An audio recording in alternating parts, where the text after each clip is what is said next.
Alhamdulillah nahmaduhu wa nasta'inuhu wa nastaghfiruh wa na'udzu billahi min shururi anfusina wa min sayyiati a'malina may yahdihillahu fala mudilla lahu wa may yudlil fala hadiyalah.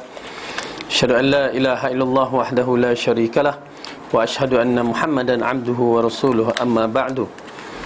Fa inna khairal kalami kalamullah wa khairal huda huda Muhammadin sallallahu alaihi wasallam. Syarrul umuri muhdatsatuha wa kullu muhdatsatin bid'ah wa kullu bid'atin dhalalah wa kullu dhalalatin finnar. Alhamdulillah, kita rafa'kan syukur kita kepada Allah Subhanahu wa taala yang telah memberikan kita nikmat yang besar dalam diri kita, yang menjadikan kita di antara hamba-hambanya yang masih lagi diberikan nikmat kehidupan, kesihatan, kemampuan untuk hadir dalam majlis ilmu.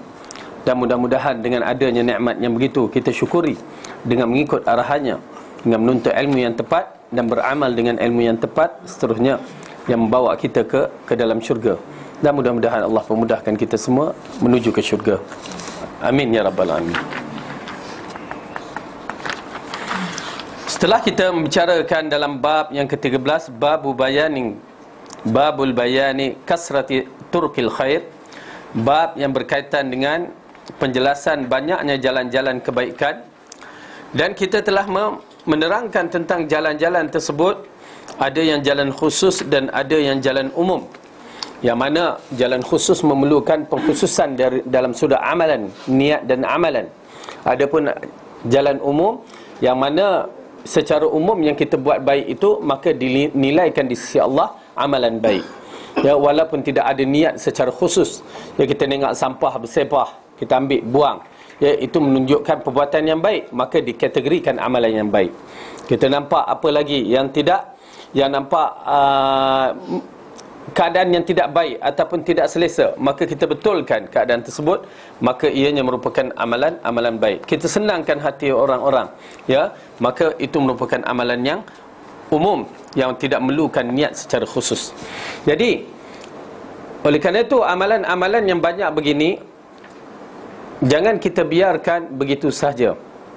Pahala akan berterusan jika ianya dimanfaatkan oleh orang-orang lain.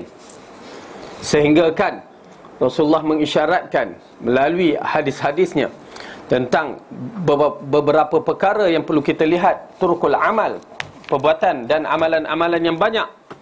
Jangan kita tinggalkan, jangan pandang remeh, walaupun, ya, kita bersedekah dengan separuh biji kurma, ya. Lihat, kalau bersedekah separuh biji kurma, apa yang dapat? Tak ada dapat apa pun orang, kan. Tetapi Rasulullah mengingatkan bahawa mungkin separuh biji kurma itu boleh menyelamatkan kita dari neraka. Subhanallah. Jadi oleh kerana itu, tuan-tuan dan puan-puan, beramallah, banyakkan amalan yang tepat.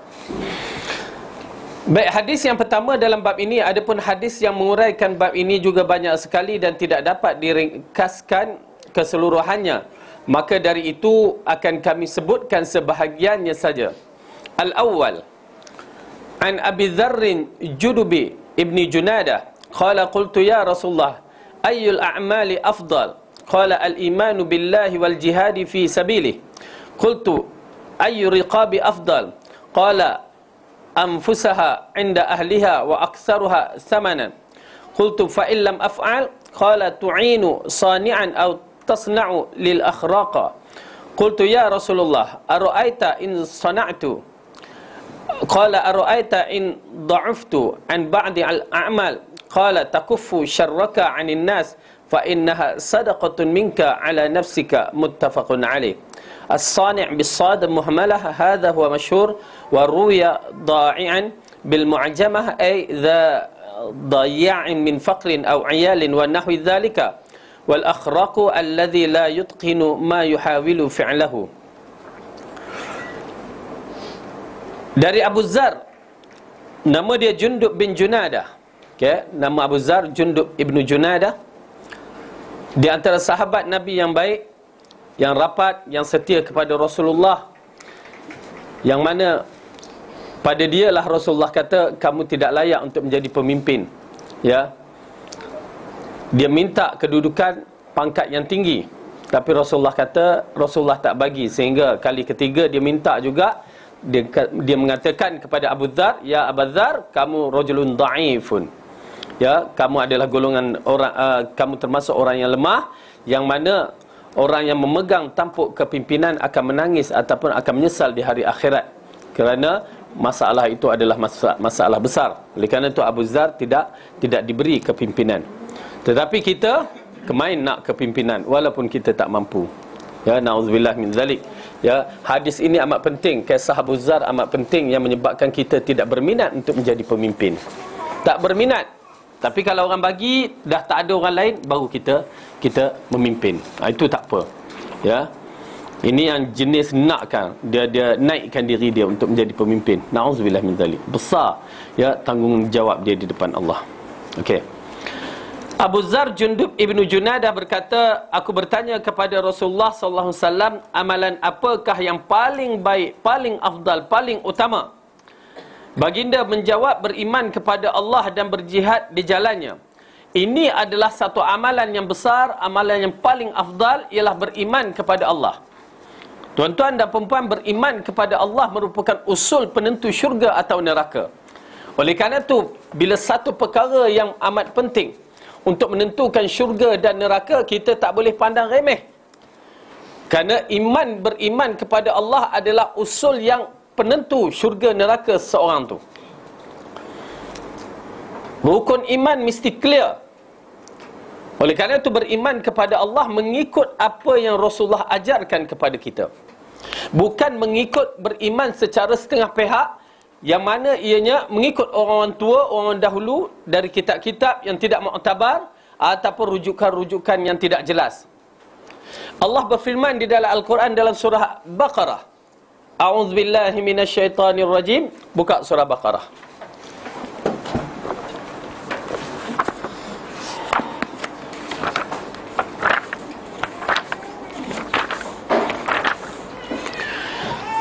Dalam surah Baqarah, juzuk yang pertama, ayat yang ke-137.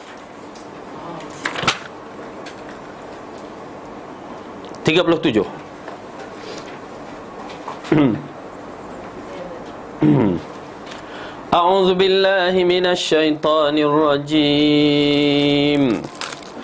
فَإِنْ آمَنُوا بِمِثْلِ مَا آمَنْتُمْ بِهِ فَقَدِ اهْتَدَوْا وَإِنْ تَوَلَّوْا فَإِنَّمَا هُمْ فِي شِقَاقٍ فَسَيَكْفِيكَهُمُ اللَّهُ وَهُوَ السَّمِيعُ الْعَلِيمُ.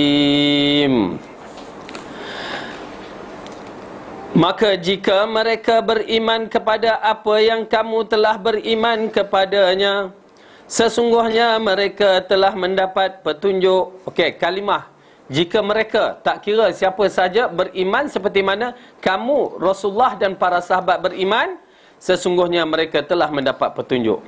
Dan jika mereka berpaling, sesungguhnya mereka berada dalam pemusuhan dengan kamu, maka Allah akan memelihara kamu dari mereka, dan dialah yang maha mendengar lagi maha mengetahui. Ayat ni jelas menunjukkan kepada kita beriman secara Rasulullah dan para sahabat wajib. Oleh kerana itu, mengenal Allah secara Al-Quran dan As-Sunnah yang dibawa oleh Rasulullah wajib. Kita tak ada pilihan. Dalam bab akidah tak ada pilihan. Bab fiqah mungkin kita dengar khilaf, tetapi bab akidah kita tak ada dengar khilaf di antara ulama-ulama empat mazhab. Takkan jumpa. Oleh kerana itu, dalam bab akidah mesti kata putus yang jelas mengikut cara Rasulullah sallallahu alaihi wasallam. Apabila masyarakat kita mengambil cara fahaman Mu'tazilah misalan, itu adakah cara Rasulullah? Tak. Ataupun ambil fahaman Syiah? Tak. Khawarij, Mutajassimah, okey, semuanya tertolak. Asy'ariyah, kita tak pernah mendengar Rasulullah sallallahu alaihi wasallam menghafal sifat 20. Tak pernah dengar. Pernah? Takkan pernah dengar. Tetapi masyarakat kita beriman dengan cara yang begitu. Oleh kerana itu kita kena faham beriman cara Rasulullah sallallahu alaihi wasallam. Rujuk cara fahaman 3 kurun terbaik, kita akan menyaksikan apa yang Rasulullah bawa itu ya tak bersama dengan kebanyakan masyarakat kita bawa. Okey, jadi Rasulullah mengatakan yang paling baik dalam bab ini, yang paling afdal dalam perkara ini ialah beriman kepada Allah.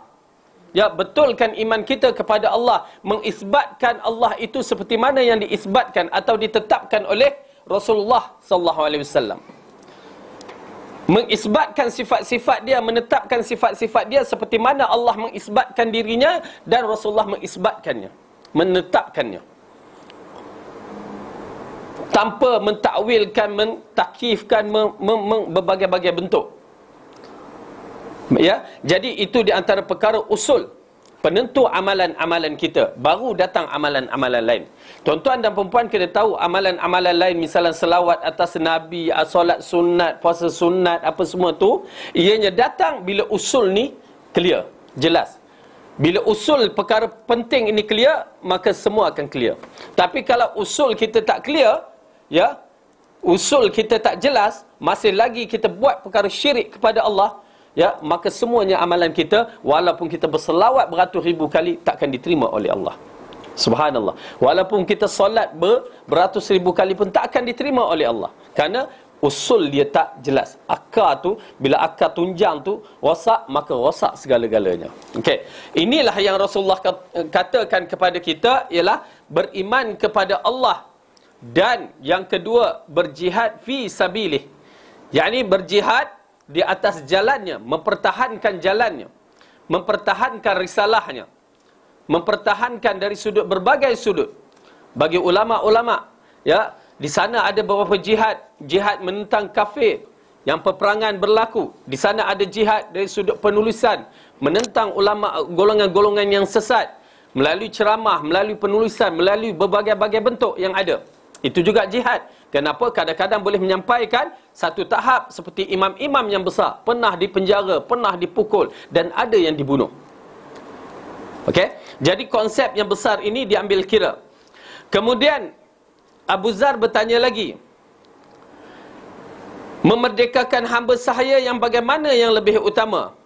Baginda menjawab, sangat disayangi pemiliknya serta yang paling mahal harganya. Subhanallah. Hamba sahaya adalah satu perkara yang besar di zaman pemerintahan Islam. Hamba sahaya yang mana Rasulullah SAW lah yang mengajarkan arti pembebasan hamba-hamba abdi ini, bukan Abraham Lincoln, ya, bapa kemerdekaan konon, ya. Rasulullah SAW adalah orang yang memerdekakan hamba. Dia galakkan dalam siri memerdekakan hamba. Supaya apa? Supaya Allah yang serahkan hamba-hamba ini kepada kita, sama ada kita layan secara baik ataupun bebaskan dia. Itu cara dalam Islam. Seorang sahabat menampar hambanya, ya, tampar hambanya. Rasulullah tegur, lalu dia menyesal, lalu dia mikir, bagaimana aku nak lakukan yang terbaik? Rasulullah kata, merdekakan. Subhanallah. Apa juga amalan-amalan yang kita tengok kafarah, berbentuk penghapusan dosa, di antaranya ialah membebaskan hamba. Dan dalam hadis ini mengatakan, hamba yang terbaik, hamba yang disayanginya. Okey? Dia hamba, bukan bibi. Ingat tu. Kita ada juga bibi, sayangnya bibi, kan? Pasal apa? Rajinnya, jujurnya. Suami kita pun sayang bibi itu. Tak risau ke kita? Kan? Okey? Tetapi dalam bab ini, bibi pula. Hamba, ya, yang disayangi. Lepas tu mahal harganya. Subhanallah. Waktu saya tengok tentang kisah hamba-hamba ni, bila kita tengok mahal harganya, memang mahal. Hamba pada zaman itu memang mahal. Yang mana nilaian sampai dikatakan tarafnya hampir sebiji kereta kita hari ini. Bayangkan kita, ni kereta, kita hadiah pada orang. Dan hamba yang dihadiahkan itu terlalu besar harganya. Kenapa? Dia sayang dan paling mahal. Subhanallah. Ya, Rasulullah SAW mengajar arti pembebasan yang sebenar. Bebas. Tanpa ada sebab-sebab yang tertentu. Tak, hanya untuk mengharapkan keredaan Allah. Oleh kerana itu, amalan ini telah hilang pada kita. Tuan-tuan dan perempuan, carilah hamba di muka bumi, takkan jumpa dah. Yang ada itulah bibik kita tu. Itu pun bukan hamba. Cuma setengah orang buat macam hamba betul. Lah, kesian kawan tu. Ya, sampai balingnya lesung kat kepala kawan tu. Dia bertukar kepala tu jadi lesung. Subhanallah, tak boleh. Ya, ada larangan dalam bab ini kita melayan bibik-bibik secara tak betul. Ya, ialah tegur-tegur tu biasalah, marah-marah sikit tu biasalah. Tapi sampai nak baling-baling, sampai nak itu mengarut tu. Ya, kerana mereka bukan hamba. Hatta hamba pun tidak dibenarkan oleh syarak. Amalan ini telah hilang di muka bumi. Merupakan amalan yang besar yang semua orang kena berebut asalnya untuk melakukan. Ya, bila merdekakan hamba di sisi Allah, besar pahalanya. Tetapi bila hilang di muka bumi, artinya kita telah hilang satu amalan yang terbaik. Sayang, walaupun kita buat, tapi takkan sama. Ya, Rasulullah kata seperti memerdekakan, tapi takkan sama dengan memerdekakan yang betul. Misalan orang melakukan haji umrah pada bulan Ramadan, pahalanya seperti haji, takkan sama dengan haji yang betul. Dia tak mengangkat hukum haji. Begitu juga dalam bab ini, tak sama dengan membebaskan hamba yang betul. Oleh kerana itu, tuan-tuan dan perempuan, Rasulullah banyak mengingati kita tentang beberapa perkara. Lakukan sebelum sampai waktu, yang mana bila kita nak lakukan, tak ada benda tu yang nak dilakukan. Misalnya bersedekahlah kamu. Ya, sebelum sampai satu hari kamu nak bersedekah, orang dah tak nak terima. Itu satu. Bersedekahlah kamu sebelum sampai hari nyawa kamu dah nak sampai kerongkong, barulah kamu kata harta ini untuk si fulan, harta ni untuk si fulan, dan memang harta tu dah milik si fulan. Kamu dah tak mampu buat apa-apa. Beramal bagi mereka yang ada mak bapa, ibu bapa mereka. Selagi ibu bapa mereka ada, pahala terlalu besar menunggu mereka. Terutamanya anak-anak lelaki. Pahala menunggu, syurga, syurga, syurga. Apa juga buat kebajikan kepada mak kita, semuanya syurga. Sayangnya kita hari ni cuti tak bawa anak-anak. Ya, biar dia dengar sikit. Pasal mak selalu bercakap, anak tak dengar. Bagi ustaz bercakap sikit. Bila seorang ibu mati, bawalah orang yang macam ibu kita, beribu orang pun satu amalan takkan sama dengan amalan yang kita lakukan pada ibu kita. Beribu amalan yang kita khidmatkan pada orang lain takkan sama amalan yang kita lakukan pada mak dan ayah kita. Bukan kata dua orang ni keramat, tak. Tetapi itulah kedudukan mereka di sisi Allah. Sayang anak-anak kita tinggalkan perkara tersebut. Sayang sangat. Dan kita ni, jangan fikir anak dulu, kita fikirkan bagaimana khidmat kita pada mak dan ayah, terutamanya anak lelaki. Ya. Kerana sebelum dia hilang, sebelum dia mati, maka khidmat perlu diberikan. Ya. Baik, dalam bab ini amat penting bagi kita apabila galakan Rasulullah mengatakan hamba yang terbaik ialah hamba yang kita sayangi, ya, dan harganya mahal, lalu kita bebaskan dia. Menunjukkan Rasulullah menggalakkan kita melakukan sedekah, beramal dalam amalan yang paling baik, paling istimewa, dan kita buat yang terbaik dalam bab itu. Lalu saya bertanya lagi, seandainya saya tidak mampu mengerjakan demikian, maka apakah yang dapat saya lakukan? Baginda bersabda, kamu membantu orang yang membuat kerja, atau kamu menyibukkan diri agar hidupmu tidak sia-sia. Ya, buat kerja, apa juga ada kerja, bantu orang. Bantu. Itu yang kita katakan, walaupun kita dah pencen dia kerja, ingat, pencen itu hanya kerja yang kita libatkan diri. Tetapi di sana, di luar, banyak kerja-kerja yang Allah sediakan untuk kita menambahkan siri amalan-amalan. Apa salahnya kita dah pencen apa semua, datang rumah kebajikan, kita bagi khidmat. Ya. Apa juga khidmat yang kita bagikan kepada tempat-tempat yang berbentuk berkaitan dengan orang ramai ni, pahalanya terlalu besar. Sayang. Ya, jangan biarkan kita pencen, semua kerja pun pencen. Tapi golf tak pencen. Jangan. Ya, buat kerja semua. Kemudian aku bertanya lagi, wahai Rasulullah, bagaimana aku tidak mampu melakukan sebahagian pekerjaan itu? Ya, kadang-kadang aku tak mampu. Ialah terutamanya bagi kaum wanita, kadang-kadang lemah dalam bab-bab yang begini. Lalu Rasulullah menjawab, janganlah kamu berbuat kejahatan kepada sesama manusia, kerana sesungguhnya yang demikian itu termasuk sedekah untuk dirimu. Jangan buat jahat, jangan buat tak baik. ya, jangan mengumpat orang, jangan apa lagi yang kita nak buat daripada jarak jauh.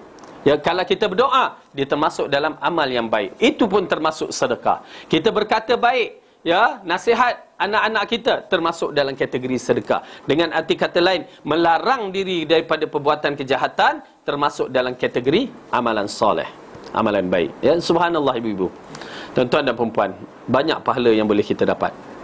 Tapi pahala tu tidak dinafikan, tidak sama dengan pahala-pahala yang lebih besar yang kita lakukan. Dia mengikut taraf, tapi jangan biarkan dia kosong begitu saja. Baik. Penjelasan dalam hadis yang mulia ini, Rasulullah menjelaskan pada kita tentang amalan yang paling utama dan yang paling dicintai Allah.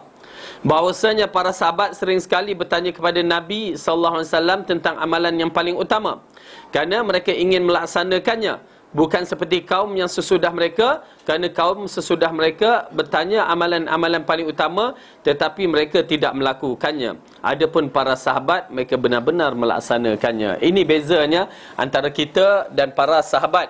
Para sahabat, dia bertanya untuk beramal, tapi kita bertanya untuk maklumat sahaja. Beza. Ya, oleh kerana itu, ya, tuan-tuan dan perempuan, kita berada di sini untuk beramal, bukan sekadar untuk maklumat sahaja. Maklumat penting, tapi beramal dengan ilmu tu lagi penting. Okey. Jadi dari hadis ini menunjukkan kepada kita jalan-jalan ma'ruf itu banyak. Terlalu banyak. Baik.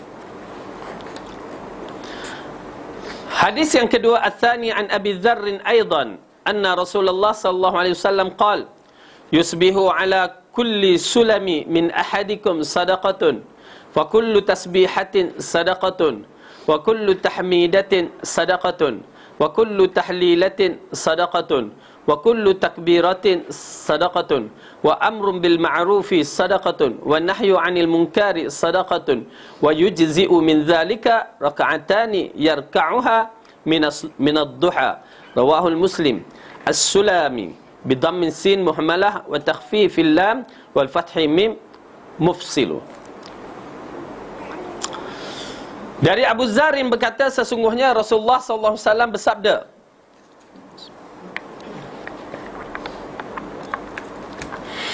setiap pagi pada ruas tulang, yakni sendi-sendi kalian terdapat sedekah. Maksudnya sendi-sendi kita ni semuanya ada peranan dalam siri sedekah. Masya Allah. Allah nak bagi kita pahala sampai begitu sekali, tuan-tuan dan perempuan.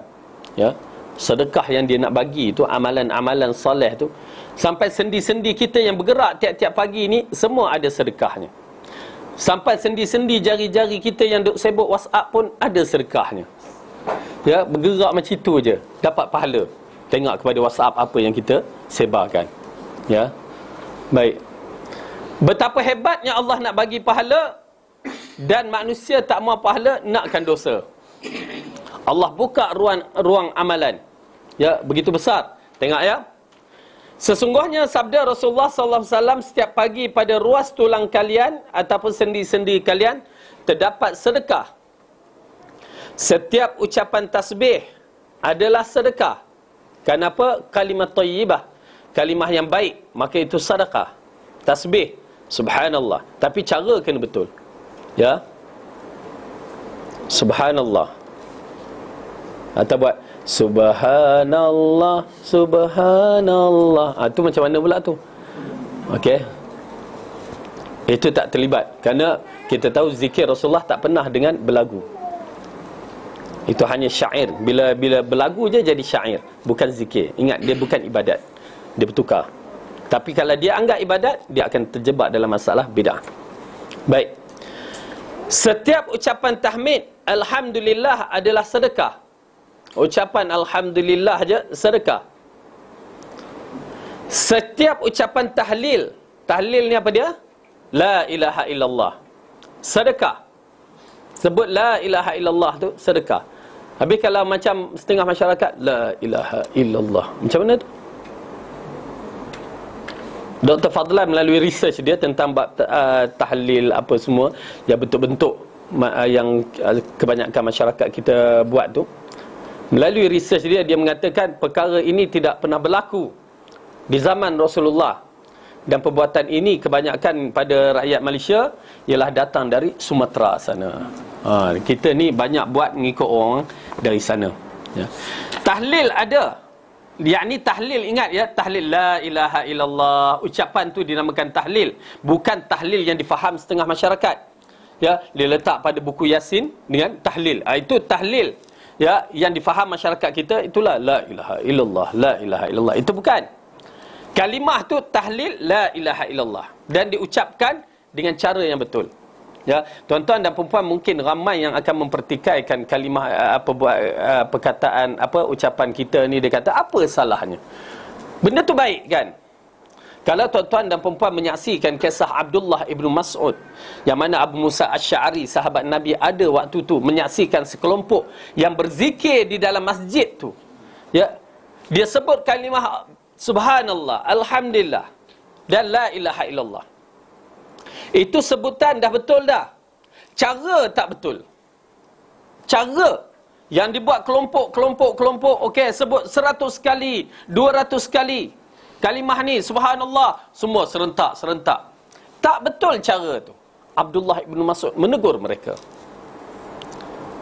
Orang kata apa salahnya?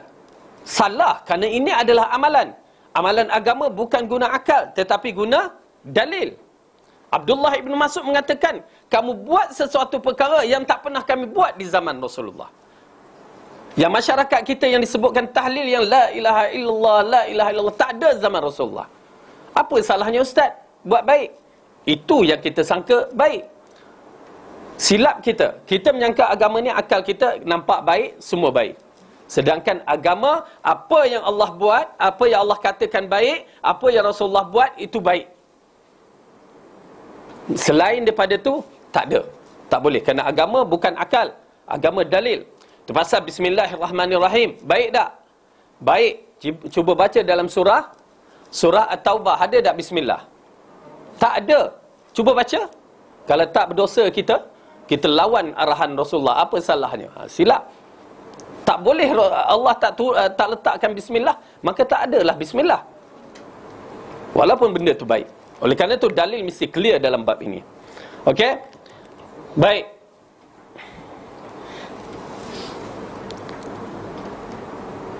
Mana tadi? Jadi kalimah la ilaha illallah itu sedekah. Setiap ucapan takbir Allahu Akbar adalah sedekah. Menyuruh kebaikan, kita suruh orang buat baik, sedekah. Anak buat baik, sedekah. Dan mencegah perkara mungkar, sedekah. Subhanallah, kita cegah kemungkaran ya. Cegah kemungkaran adalah lebih susah daripada menyuruh kebaikan. Kena faham elok-elok. Itu pasal bila ayat Al-Quran dikaitkan dua-dua tu sekali. Cegah kemungkaran dan buat kebaikan dan cegah kemungkaran. Kena ada dua-dua. Kalau buat kebaikan saja, setengah orang berpandangan tak apa, suruh dia buat baik, maka kemungkaran itu akan hilang. Tak. Kaedah tu tak benar. Ya, segelintir daripada pendakwah-pendakwah kita, dia kata suruh buat baik, kemungkaran itu akan hilang. Tak. Dia tak jadi begitu. Suruh buat baik dan cegah kemungkaran. Okay? Dan cegah kemungkaran adalah satu perkara yang sukar. Dalam siri dakwah, para nabi diserang kerana mencegah kemungkaran. Mencegah daripada penyembahan berhala, mencegah daripada penipuan dalam perniagaan. Semua zaman para nabi dahulu diserang kerana mencegah kemungkaran. Kerana suruh buat baik tak menjadi masalah. Tapi bila tiba mencegah kemungkaran, ya, kadang-kadang sampai menggadaikan nyawa. Okey. Tapi yang menarik dalam hadis ini, mencegah yang mungkar itu yang dibenci adalah sedekah. Dan 2 rakaat yang dikerjakan dalam seseorang dalam solat duha telah mengcoverkan semua amalan tersebut. Masya Allah. Tuan-tuan dan perempuan, betapa hebatnya solat duha. Ini di antara cara orang bijak yang berfikir. Orang-orang bijak yang berfikir, ini yang termasuk dalam amalan sedikit tapi nilainya besar. Ya, amalannya sedikit, solat duha 2 rakaat boleh cover berapa amalan dia? Subhanallah, Alhamdulillah, Allahu Akbar, La ilaha illallah. Lepas tu apa? Amar ma'ruf, nahi munkar. 6 di dalam 1. Masya Allah. Bukan 3, 6 in 1. Besar. Bagi orang yang bijak, dia akan mengambil amalan ni. Tetapi dengan tidak menafikan amalan-amalan yang tadi.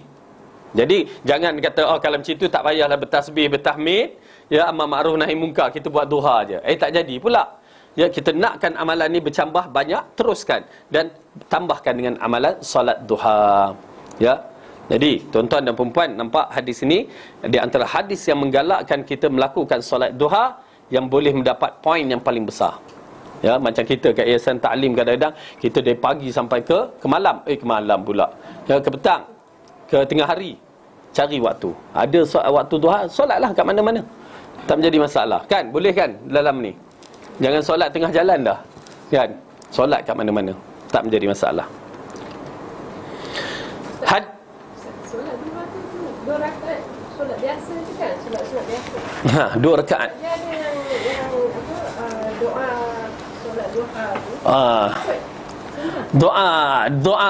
Doa solat duha orang kata tu kan. Ya. Apa dia? Ada warid ke dalam hadis? Tak ada. Itu hanya orang yang membuatnya. Tak semestinya. Kerana setengah orang tak naklah solat duha pasal doa tu tak hafal. Ya, jangan begitu. Doa tu tak sabit dalam hadis. Ya, bahkan dijadikan nyanyian pula kan. Okey. Jadi sebenarnya solat duha cuma berbeza nama solat duha ni, ya. Kalau pada awal waktu yang dikatakan waktu waktu isyraq tu, solat isyraq kan, dipanggil dengan solat isyraq, itu pun duha. Ataupun dikatakan oleh Ibnu Abbas solat awabin. Dia ada 3 nama, solat duha, solat isyraq dan solat awabin. Cuma isyraq tu pada waktu yang agak panas sedikit tu. Okey. Dan panjangnya yang dikatakan dalam riwayat ada buat 2, 4, 6 dan 8. Tu. Wallahu a'lam. Dan waktu dia sebaik-baiknya bila selepas subuh tu kan, dia ada waktu matahari mula terbit tu, tunggu dalam 20 minit ke setengah jam. Kalau macam subuh pukul berapa tadi? Okey, waktu syuruk 7:04 minit tadi. Okey. Jadi kalau 7:04 minit campurkan 20 minit lebih kurang. Maka lepas tu lebih kurang 7.30 boleh solat dah. Okey. Ustaz, 6. ada orang yang mengajar saya, dia kata lebih afdal dalam pukul 10 buat solat duha, betul ke? Ya. Dia tak menjadi masalah. Dia itu yang dikatakan waktu isyraq tu. Waktu yang di mana paling di antara paling baik. Tetapi kadang-kadang kita waktu tu agak sibuk kan. Ya, tapi ialah waktu pejabat, waktu rehat. Okey. Jadi kalau dah sibuk tu kita nak juga tak boleh lah. Ya, buat yang mana ni, hak mana yang boleh kita dapatkan. Okey. Tapi jangan pula alasan ya nak solat duha tinggalkan waktu kerja pejabat. Itu alasannya. Okey, kerja pejabat apa hukumnya? Kan. Solat duha. Okey, jangan tinggalkan benda yang wajib disebabkan alasan benda yang sunat. Kerana orang yang setengah tu istiqamah, ya, dia gunakan kesempatan kononnya nampak guna kaedah usul kan, tapi sebenarnya dia nak buang masa, nak relax kan. Tak boleh dalam bab yang begitu. Terutamanya macam waktu solat zuhur, ya, kena ambil kira semua tu. Jangan ambil masa kerja pejabat. Berbahaya tuan-tuan dan puan-puan. Kalau sebagai seorang muslim kita akan menyaksikan haram hukumnya curi masa. Ya, haram. Wallahu a'lam.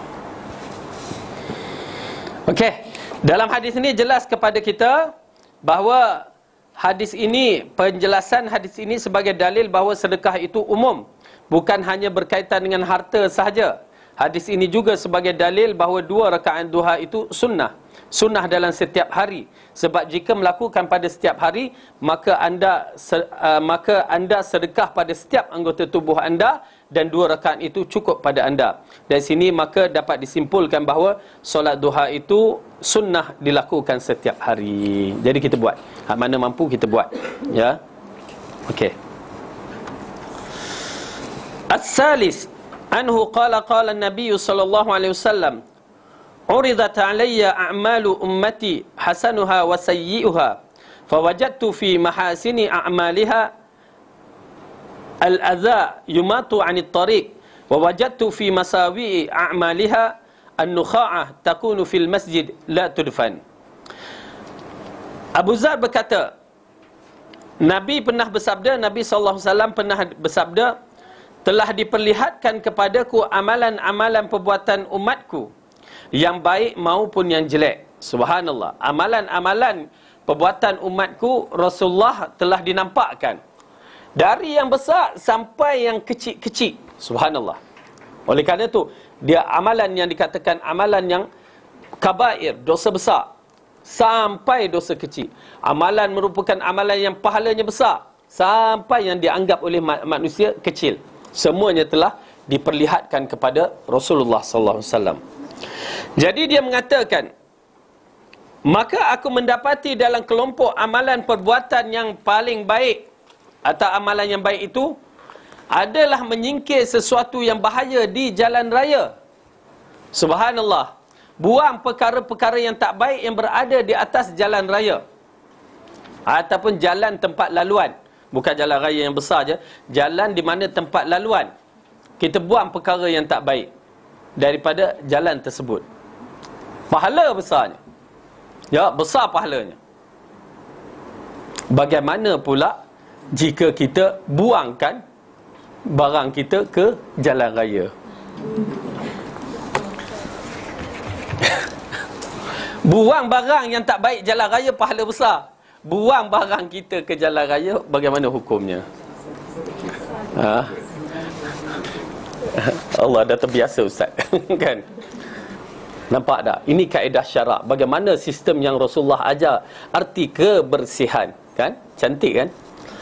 Kebersihan. Yang orang duk kata kita negara Islam tak bersih, tapi pergi ke Jepun tu dia bersih sebersih-bersihnya. Asalnya Rasulullah dah mengajarkan sistem kebersihan. Ya, sampai di Jepun habis minum, simpan masuk dalam beg, bawa balik berbuang. Itu pun dia letakkan bahagian-bahagian tertentu, recycle punya barang ke apa ke. Masya Allah. Itulah sistem Islam yang umat Islam meninggalkannya. Umat Islam buang saja. Ya, sebab tong sampah depan mata tu, kan? Buanglah ke dalam, tak buang tepi juga. Jatuh, tak ambil, aib. Dia tak tahu bahawa bila dia ambil tu, pahala tu besar. Tak, barang dia juga. La ilaha illallah. Macam saya kat sekolah tu kan, dekat situ tempat orang buang sampah, tong tu sebesar-besar meja ni, besar lagi. Tak pernah masuk, setengah sampah tak pernah masuk ke dalam. Dia duduk tepi je. La ilaha illallah, kita katakan. Sebenarnya menyakitkan orang. Kita tengok menyakitkan. Berdosa. Hukum buang sampah macam itu berdosa.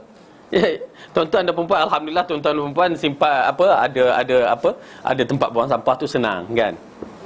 Dan orang yang menolong buang sampah di tempat yang tu, ya, dari tempat tuan-tuan dan perempuan, besar pahalanya. Dia buang sampah, tukang sapu yang tepi jalan tu, besar pahalanya kalau dia ikhlas. Ya, Rasulullah cerita ni besar pahala. Walaupun dia makan gaji, kalau dia sebagai seorang Muslim yang ikhlas, besar pahalanya. Dia boleh menduduki syurga seperti mana disebutkan dalam hadis. Dahsyat ya. Kita, yelah Ustaz, itu pasal nak bagi dia pahala tu, kita buang lah kan. Jadi ada tukang sapu, ke situ pergi dia. Tak boleh. Tapi nak menceritakan satu, dalam bab ini kita menyaksikan benda yang dianggap remeh di sisi Allah besar. Yang kedua, tahap yang kita miliki tak sama, kedudukan kita tak sama. Betul tak? Ada yang pandai, ada yang cerdik, ada yang kaya, ada yang miskin. Semuanya Allah telah tetapkan kerana kehidupan kita berkaitan antara satu sama lain. Kalau dah semua jadi engineer, kalau dah semua jadi ustaz, siapa yang nak pegang jawatan-jawatan tertentu? Betul tak? Kalau dah semuanya ya tak mau kerja tukang sampah, siapa yang nak buang? Yang pernah berlaku sampai berderet sampah di kawasan Batu Cave tu dulu. Berderet, semua buat mogok. Ambil.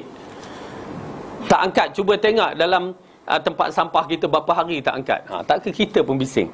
Tapi Allah jadikan manusia yang tak sama derajatnya dengan kita, bukan maksud dia hina. Tak. Kerana Allah dah katakan, inna akramakum indallahi atqakum. Sesungguhnya orang yang paling mulia di kalangan kamu ialah orang yang bertakwa. Dan orang yang pertama masuk syurga adalah fuqara'ul muhajirin. Orang fakir miskin di kalangan orang muhajirin, orang yang pertama masuk syurga. Fakir miskin. Ya Rasulullah mengisyaratkan, bukan darajat itu yang mengukur kita semua. Dengan adanya orang yang tukang sapu itu, maka dia membantu kehidupan kita di dunia, yang kita pandang, setengah orang pandang hina kepada dia. Betapa besar pahala yang dimiliki kerana membantu umat manusia ni, tak kira Islam ke kafir, dalam membersihkan kita punya kawasan. Subhanallah, besar pahala. Itu baru bab sampah aja. Itu lagi belum yang tukang buat jalan raya, Masya Allah, ya, yang bidang kementerian bahagian jalan raya, bidang kementerian bahagian ni, semua tu dapat poin-poin besar pahala jika mereka ikhlas kepada Allah. Itu pasal kalau tuan-tuan dan perempuan pernah memegang jawatan yang tinggi dalam satu bidang dan ianya berterusan, maka pahala tu berterusan sampai kematian kita. Masya Allah. Okey, jadi dalam bab ini amat penting bagi kita mengetahui bahawa perbuatan-perbuatan yang membuang sampah secara yang masyarakat kita buat yang tidak ada adab tu, hukumnya berdosa. Dan bagi mereka, ya, dalam hadis ini, bagi mereka yang membuangkan, tolong buang sampah tu pun mendapat pahala yang terbaik. Yang mana dalam satu riwayat Rasulullah mengatakan, aku telah menyaksikan seorang lelaki di dalam syurga yang sedang bersenang lenang. Lalu Jibril mengatakan, aku bertanya, apakah sebabnya? Lalu Jibril mengatakan, hanya buang kayu je, bukan buang sampah, buang kayu yang menghadang jalan orang mukmin. Ya, subhanallah, buang tu saja, senang lenang dalam syurga. Tuan-tuan dan perempuan, orang yang sapu sampah tu buang, ya, dari gangguan kita semua. Subhanallah. Tapi kalau dia bertakwa, kita pernah tengok dalam satu gambar tu, seorang perempuan tu, ya, Endon tu, dia sapu, habis je sapu sampah, dah habis kerja dia, dia duduk, buka Quran, dia baca Quran. Subhanallah, kan? Tak tercuit ke dalam hati kita? Orang yang nampak di antara orang yang keadaan begitu, tapi tak putus hubungan dengan Allah. Kita ni, ya, sampah dah tak buat dah, baju pun dah tak iron dah, masak pun dah orang lain masak, tak ada masa nak pegang Quran. Subhanallah, ya. Jadi kena rujuk balik dalam bab ni. Kemudian Rasulullah SAW mengatakan, dan aku mendapati dalam kelompok amal perbuatan yang jelek itu adalah kahak yang dibiarkan di masjid tanpa menguburkannya, yakni ditutup dan dibuang. Kahak dalam masjid, sebab kita orang Malaysia tak biasa, tak tahu benda-benda ni.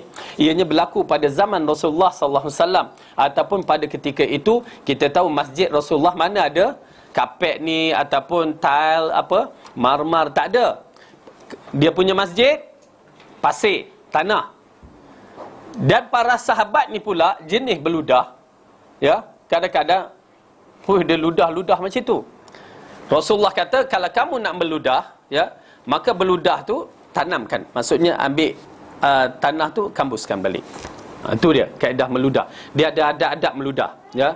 Dan bahagian kiri, bukan bahagian kanan. Dan jangan meludah kalau kita tahu kiblat di sana, meludah arah kiblat, ada larangan. Itu pula ada adab ludah. Okey. Kenapa? Ludah tu akan sampai kita di mahsyar nanti, dia akan datang menuju ke kita. Larangan kerana adab kita dengan kiblat. Okey, jangan meludah ke arah kiblat. Kalau nak meludah biasa pun, kalau boleh kiri, kiri kan. Okey. Baik.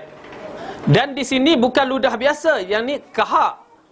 Kahak tu dia ludah tu dibiarkan satu, dan kahak tu dia ludah, ya, berada di dinding masjid. Subhanallah, ya. Orang Arab dahulu kan, macam mana. Tapi Rasulullah mengajar pendidikan yang dahsyat dalam bab ini, ya. Di zaman Rasulullah ada seorang wanita yang rajin menjaga masjid, ya.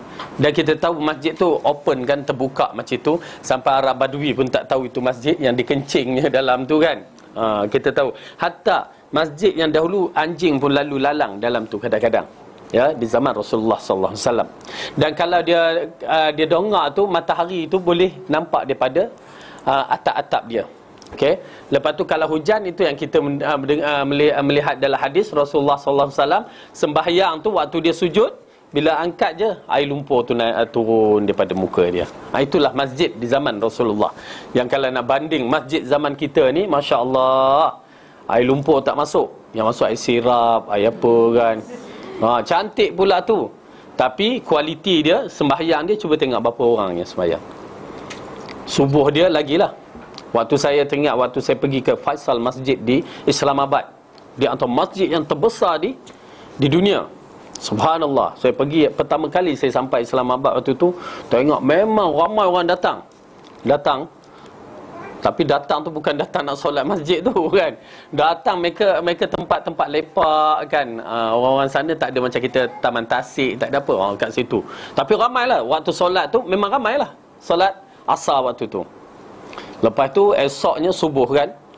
Subuh tu saya kata nak pergi semayang, nak tengok ramai ke kan. Kita pun pergi solat subuh tu cepat-cepat. Saf berapa ni, mungkin saf belakang ni kan. Kan. Sampai kelas ni lagi banyak orang. Saya adalah orang yang ke-12. Ya. Subhanallah, masjid punya besar, 12 orang.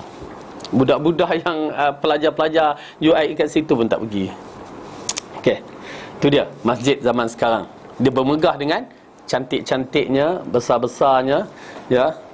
Tapi tak ada penghuninya. Tapi masjid zaman Rasulullah, ya, masya-Allah, walaupun begitu ramai yang datang, penuh.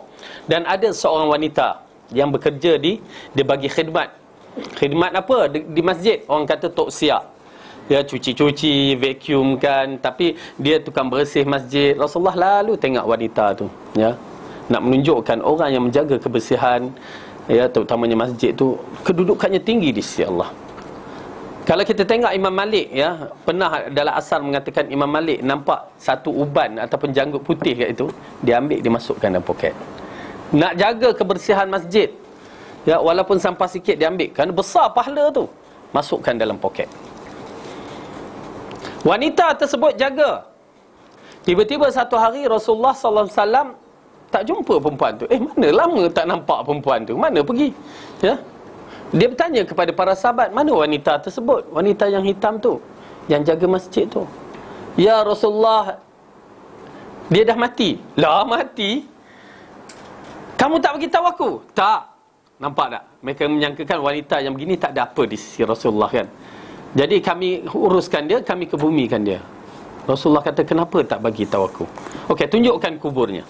Lalu ditunjukkan kuburnya, lalu Rasulullah sembahyang, ya, mayat di atas kubur tersebut. Menunjukkan kelebihan wanita ni, yang mana hanya jaga kebersihan masjid, tetapi nilainya menunjukkan kalau dah Rasulullah sembahyangkan orang yang begitu, berarti orang ni hebat di sisi Allah. Jadi ini di antara perkara yang penting yang perlu kita tahu. Cuma di sini dikatakan bab kahak di masjid ini, orang zaman Arab dahulu begitu kedudukannya. Bagi kita kalau agak nak beludah tu, misalnya tengah semayang tiba-tiba terlekat sesuatu kan, beludah tak apa, kita boleh ambil sapu tangan, kalau ada sapu tangan ke, kalau apa boleh dibuangkan. Cara yang kita lakukan, tak menjadi masalah. Ya, jangan sampai kita kemamkan mulut tu, sampai nak baca Fatihah dah tak boleh kan. Tak apa, meludahlah, gunalah. Kalau ada tisu ataupun telkung tu boleh. Bukan apa, lepas tu basuhlah. Ni kaedah bila kita dalam keadaan sembahyang, terutamanya pada bulan Ramadan tu, lepas buka tu kan. Wallahu alam. Okey, ada apa soalan di sini? Kita berhenti di sini.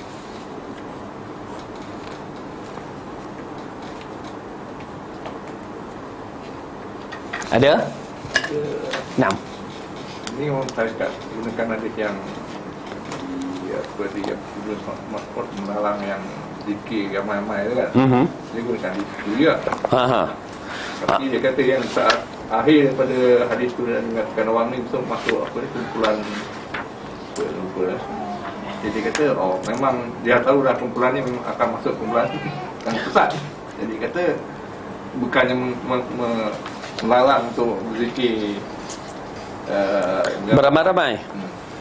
Okey, inilah masalahnya. Okey, masyarakat kita dalam konteks memahami hadis, ya, itu yang kita tekankan. Bila kita membicara Al-Quran dan Al-Hadis, mesti mengikut fahaman 3 kurun yang terbaik. Yang Rasulullah kata, khairun nasi qarni, thumma alladhina yalunahum, thumma alladhina yalunahum. Sebaik-baik manusia adalah di zaman aku, kemudian zaman selepas itu tabi'in, dan kemudian zaman selepas itu tabi'in. Jadi 3 generasi ini mendapat tempat di sisi Rasulullah penafsiran yang terbaik. Oleh kerana itu bila Al-Quran, kerana kita tahu orang ahli bid'ah pun menggunakan Al-Quran dan Al-Hadis, tapi penafsiran dia, penafsiran itu yang menjadi masalah. Kita menggunakan Al-Quran dan Al-Hadis mesti ambil 3 zaman yang mentafsirnya. Mereka ambil Quran dan Hadis tak guna zaman tu, guna akal yang mentafsirnya. Habislah. Okay. Bila kita ambil 3 golongan yang mentafsirkan, kita akan dapati amalan kita mengikut kehendak Rasulullah. Tetapi kalau kita mengambil penafsiran selain daripada Rasulullah, itu pasal kita kata tolong bagi tafsir.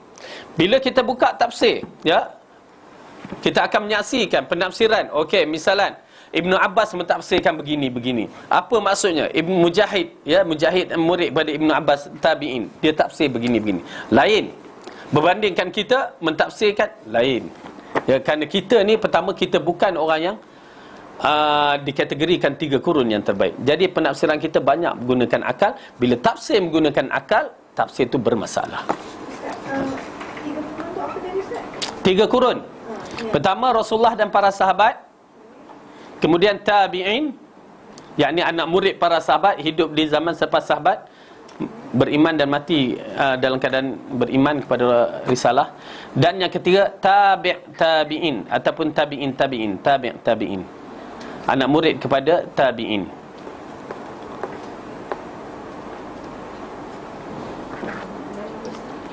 Ya, nah. Pasal kebersihan masjid ya. Kalau bab like cicak ni kan hukum dia Ustaz sebab okey, asalnya wallahu alam, ini melalui perbincangan yang kita lihat, tak cicak tu hukumnya memang najis lah, tak dinafikan. Tetapi disebabkan macam negara kita adalah negara yang banyak tak cicak, yang tak boleh dielakkan, diselamatkan, maka di sana dikatakan di antara perkara yang dilonggarkan sedikit, kalau waktu habis sembahyang baru sedar, ya, maka insya-Allah dimaafkan. Tetapi kalau tersedar, ya, sebelum sembahyang dibasuhkan. Kerana disebabkan terlampau banyak yang tak boleh dielakkan. Kadang-kadang betul-betul sujud tu terkena, ya, tiba-tiba putih tu melekat kat sini, ya, hitam lekat kat nendak ini, kan. Jadi ianya merupakan perkara yang tak dapat nak dielakkan. Saya pernah bertanya dalam bab ni dengan beberapa orang syekh. Jadi syekh mengatakan itu dia pun pernah duduk di Malaysia, dia menyaksikan sendiri, maka dia kata di sana ada kemaafan kalau dah terlampau banyak sangat, ya, tak boleh nak ditolak. Wallahu a'lam. Ya, nam. Ustaz, tadi Ustaz cakap kalau ludah, kalau kita tak bersihkan kembali tu, nanti ludah tu akan datang balik pada hari akhirat. Maksudnya macam hisap tu ke? Maksudnya ulang balik soalan tu, agak macam bunyi tak kena pula. Tadi Ustaz cakap kalau macam ludah kahak tu kan, kalau kita tak bersihkan. Bukan. Okey, itu silap. Bukan maksud tak bersihkan. Saya katakan siapa yang meludah menghadap kiblat. Bukan yang tu. Okey, soalan tu dah tak. Siapa yang meludah menghadap kiblat, maka dalam hadis mengisyaratkan ludah itu akan datang balik di mahsyar nanti menuju ke arah dia. Jika dia tahu kiblat. Bukan meludah kahak, ya. Tak bersih pula tu. Silap tu. Ya, na'am.